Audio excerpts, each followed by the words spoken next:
Hello my dear students, उम्मीद करती हूँ आप सब अच्छे होंगे और अपनी तैयारी को प्रॉपर वे में कर रहे होंगे। सो स्टूडेंट्स, छोटी वीडियोस में हम छोटे कॉन्सेप्ट डिस्कस करेंगे जो कि आपके लिए हेल्पफुल होंगे एग्जाम प्रिपरेशन में। और ये कॉन्सेप्ट छोटे जरूर हैं लेकिन बहुत इम्पोर्टेंट हैं। ठीक है, इन कॉन्सेप्ट्स के थ्रू आप अपनी अंडरस्टैंडिंग को और अपनी प्रिपरेशन को और भी अच्छा कर सकते। So let's start. So students, हम स्टार्ट करते हैं हमारे वेरी फर्स्ट टॉपिक से, that is called difference between micro economics and macro economics. Okay, macro and micro, ये concept macro and micro word Greek word से लिया गया है, जिसमें माइक्रो का मतलब होता है छोटा, ठीक है, मैक्रो का मतलब होता है बहुत बड़ा।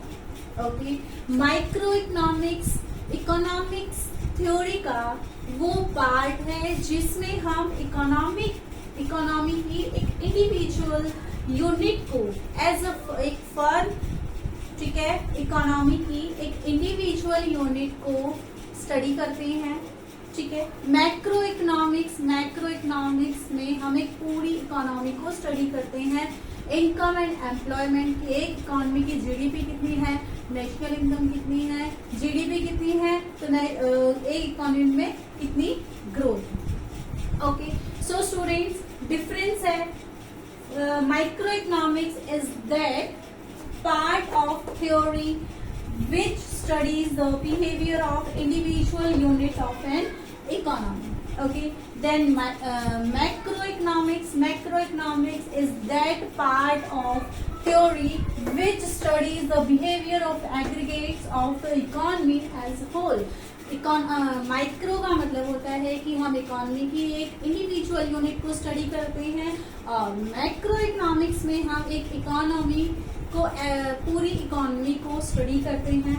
ओके, एग्रीगेट पूरी इकोनॉमी को स्टडी करते हैं। देन टूल्स, माइक्रो इकोनॉमिक्स में हमने प्राइस डिटरमाइन किया था डिमांड एंड सप्लाई के बेसिस पर। यहाँ मैक्रो इकोनॉमिक्स में हम aggregate demand and aggregate supply को स्टडी करते हैं। Then basis objective, it aims to determine price of commodity of factors of production.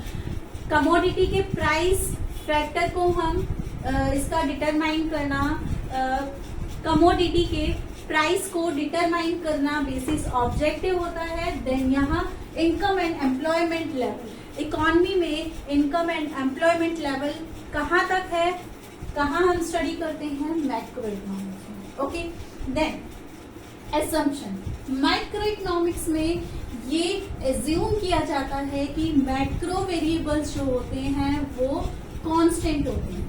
ठीक है, मैक्रो इकोनॉमिक्स में ये एज्यूम किया जाता है कि माइक्रो वेरिएबल्स कांस्टेंट होते हैं।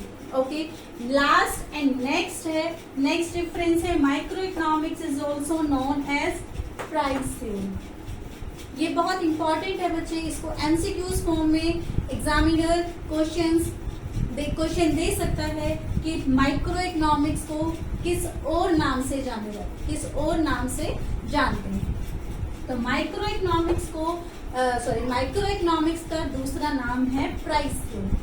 ओके, वही मैक्रो इकोनॉमिक्स का दूसरा नाम है income and employment theory.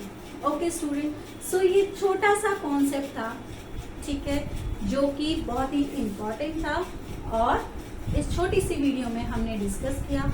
So students, अगर ये वीडियो आपके लिए थोड़ी सी भी हेल्पफुल है तो अपने फ्रेंड्स के साथ शेयर कीजिए, जिससे आपके फ्रेंड्स को भी हेल्प मिल सके अपनी प्रिपरेशन को एक वे देने में। Okay, so thank you so much students.